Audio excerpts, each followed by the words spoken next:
3個人一架車，我哋自駕遊覽咗西藏同新疆，係中國西部最大嘅2個城市。我哋經歷咗34日，環繞晒整個大西北。歡迎大家收睇 Legend， 廢話少講，即刻去片。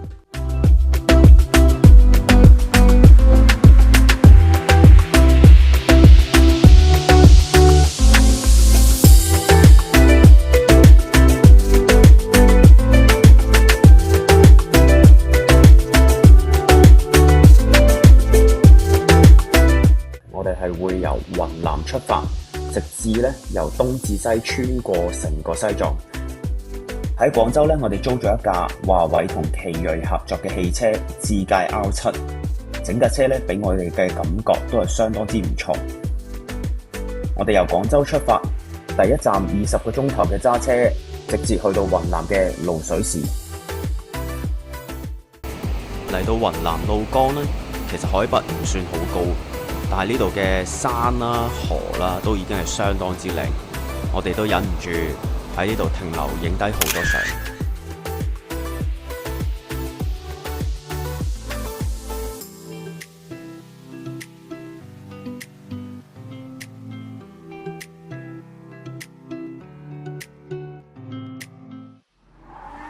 今次我哋係會經由丙察察，俗稱由雲南入西藏最難行嘅路線。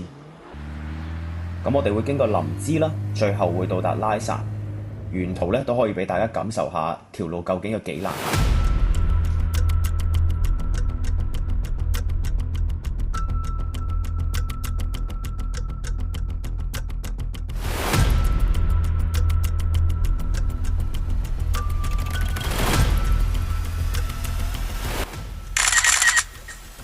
丙察察路線全長270公里，係雲南進入西藏最短嘅路線。經過成個行程你可以向當地嘅旅遊文化局申請返一張證書。咁我哋得到都係相當開心。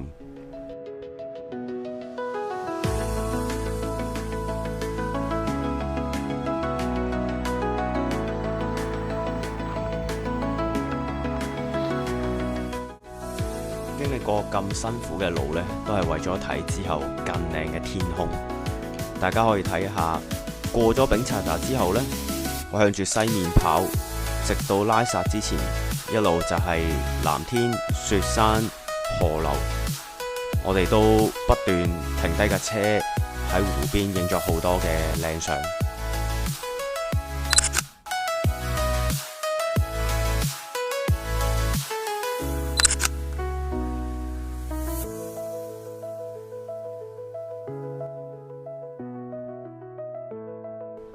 我哋揸車繼續向219國道方向去，往林芝嘅方向好快就會到達喺西藏我哋見到第一個嘅湖。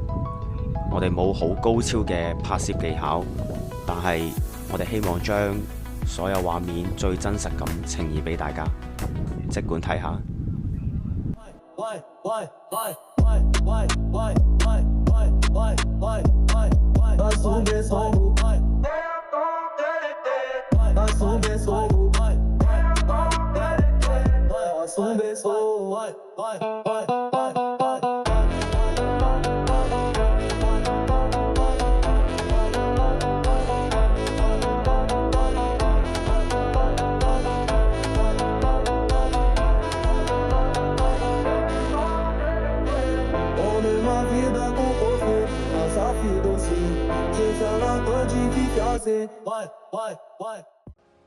作為一個香港人，喺香港每日返工放工、食飯瞓覺，未到退休都冇諗過可以去超過1個月嘅旅行。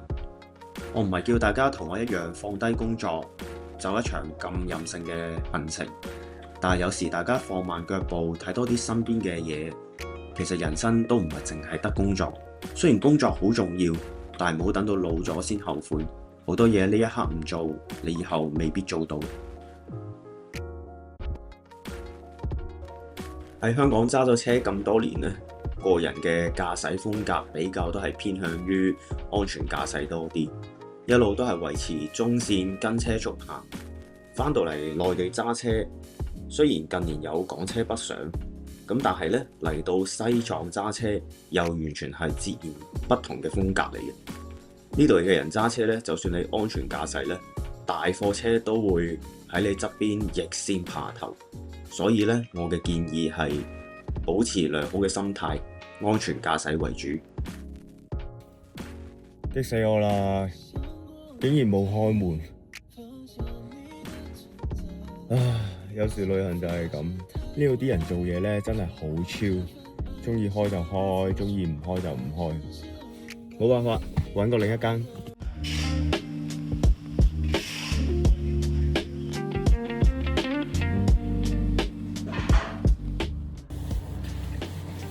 你們也有什麼主打的咖啡嗎？主打的有青州粉。會不會很膩的那種感覺？它要比一般的拿鐵要濃一點，不會膩。哦，對，我試一下吧。就這一個。好的。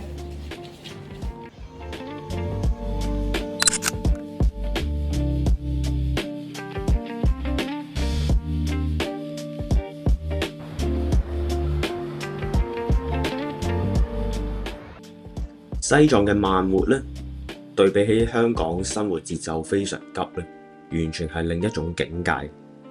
我哋夜晚行咗15分鐘，揾一間餐廳食個晚飯，呢種感覺完全係另一種生活美學。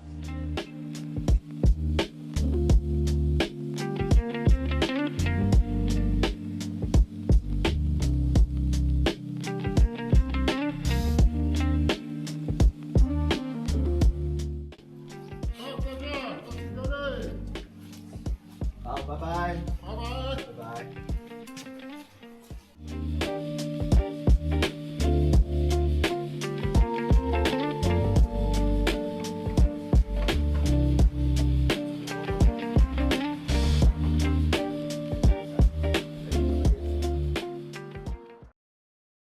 有點頭疼。我剛剛不知道啊，我上了我看我才知道4000多啊，我上了我就睡覺，我一直都不知道。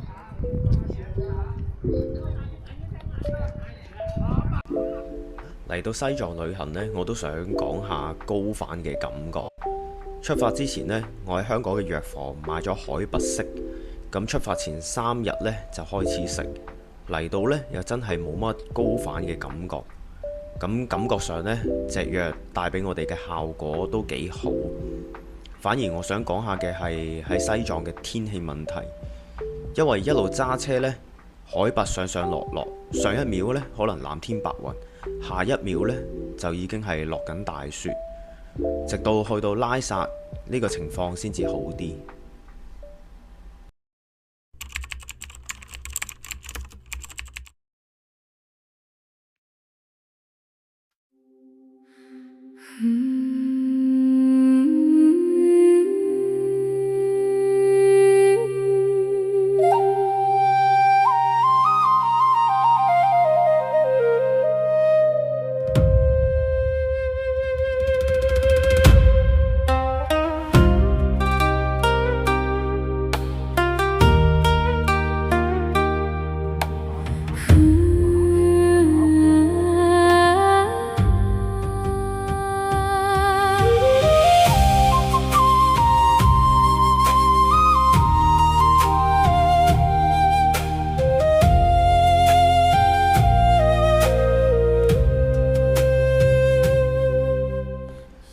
一到咗拉薩呢，第一個感覺就係呢度個天同我哋真係好近，藍到有啲唔係好真實，呼吸呢亦都會慢慢變慢。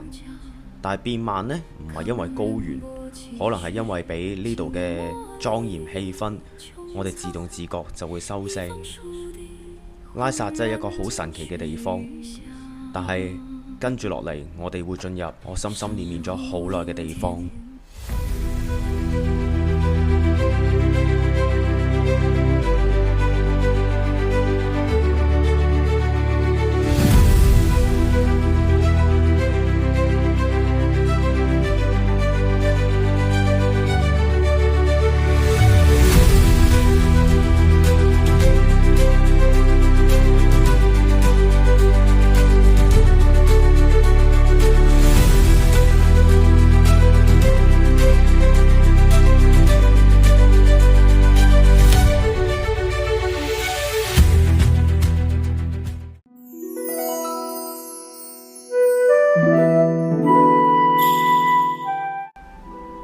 亞里地區對於西藏嚟講呢，係一個無可取替嘅存在，因為呢一度係西藏文化嘅發源地之一。佢亦被稱為世界屋脊。嚟到亞里嘅感受，首先係非常之震撼，因為經歷咗一個又一個嘅湖，一座又一座嘅雪山，你會覺得自己好渺小。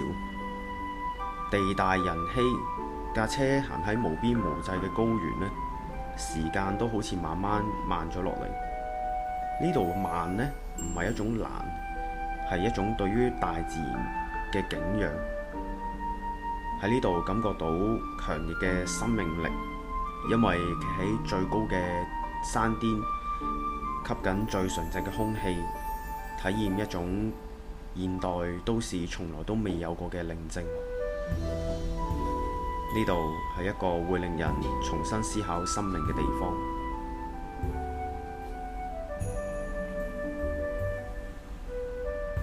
鍾意我哋嘅歡迎 CLS 我哋 subscribe 埋，撳埋隔離個鐘仔。我哋下一站新疆再見。